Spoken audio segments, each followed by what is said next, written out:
সিয়াম সাধনা আর ত্যাগের মাস রমজানুল মোবারক। সুবহে সাদিক থেকে সূর্যাস্ত পর্যন্ত সংযমের মাধ্যমে আত্মশুদ্ধি অর্জন এই মাসের মূল লক্ষ্য। অনেকেই প্রশ্ন করেন, কেমন ছিল আমাদের প্রিয় নবীজির রমজান, কিভাবে কেটেছিল তার সেহরি ইফতার। আজ আমরা জানব প্রিয় নবীজির সেহরি কেমন ছিল আর সেহরিতে তিনি কি খেতেন। রাসূল সাল্লাল্লাহু আলাইহি ওয়াসাল্লাম সহজ সরল জীবনযাপনের এক উজ্জ্বল দৃষ্টান্ত। জীবনের সব কিছুতেই তিনি ছিলেন অনাড়ম্বর।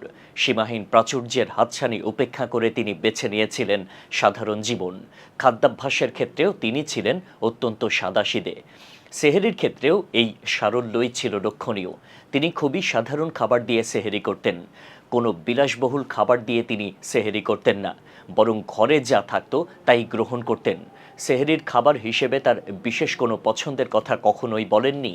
তবে হাদিস থেকে জানা যায় তিনি সেহরিতে কিছু খাবারকে অগ্রাধিকার দিতেন। তিনি অন্য সব সময়ের মতো সেহরিতেও খেজুর পছন্দ করতেন। খেজুর শর্করা, পটাশিয়াম, ম্যাগনেসিয়াম, ভিটামিন এ এবং বি কমপ্লেক্সের মতো উপাদানে সমৃদ্ধ। এটি শরীরে শক্তি যোগায় এবং দীর্ঘক্ষণ ক্ষুধা রোধে সাহায্য করে। সুতরাং রোজা সহজে আদায় করার জন্য খেজুর খেতেন আমাদের নবী। রাসূল সাল্লাল্লাহু আলাইহি ওয়াসাল্লামের সেহরি ছিল খুব সাদামাটা। সেহরিতে তিনি দুধ ও খেজুর খেতে পছন্দ করতেন, কারণ দুধ হচ্ছে সম্পূর্ণ খাবার। এতে রয়েছে প্রোটিন, ক্যালসিয়াম, ভিটামিন বি 12 সহ আরও অনেক উপকারী উপাদান।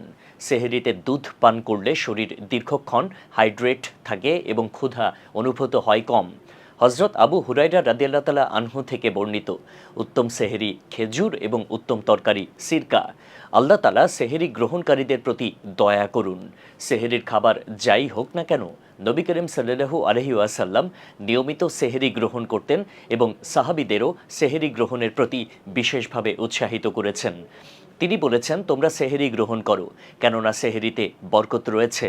হজরত আবু উমামা রাদিয়াল্লাহু তাআলা আনহু থেকে বর্ণিত, রাসূল সাল্লাল্লাহু আলাইহি ওয়াসাল্লাম বলেছেন, হে আল্লাহ, আপনি আমার উম্মতদের সেহরিতে বরকত দিন।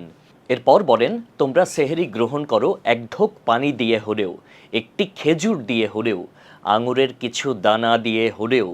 নিশ্চয়ই ফেরেশতারা তোমাদের জন্য শান্তির দোয়া করবে। জামে সুয়ুতি 5070। নবী করিম সাল্লাল্লাহু আলাইহি ওয়াসাল্লাম সেহরি খেতেন রাতের শেষ ভাগে, সুবহে সাদিকের আগ মুহূর্তে। হজরত জায়েদ বিন সাবেত রাদিয়াল্লাহু তাআলা আনহু বলেন, আমরা আল্লাহর রাসূলের সঙ্গে সেহরি খেতাম। এরপর তিনি সালাতের জন্য দাঁড়াতেন। বর্ণনাকারী বলেন, আমি জিজ্ঞেস করলাম, ফজরের আজান ও সেহরির মাঝে কতটুকু ব্যবধান ছিল? তিনি বলেন, 50 আয়াত পাঠ করা পরিমাণ। নবী করিম সাল্লাল্লাহু আলাইহি ওয়াসাল্লাম তার সাহাবীদের রমজানের সুসংবাদ শোনাতেন, রমজানের ফজিলতের কথা বলতেন, ইবাদত ও সাধনায় মনোযোগী হওয়ার উপদেশ দিতেন, অধিক পরিমাণে নেকি অর্জনে উৎসাহ যোগাতেন। নবী করিম সাল্লাল্লাহু আলাইহি ওয়াসাল্লাম বলতেন, তোমাদের দুয়ারে রমজান এসেছে, এটি একটি পবিত্র মাস। মহান আল্লাহ তোমাদের উপর এই মাসে সিয়াম সাধনা ফরজ করেছেন।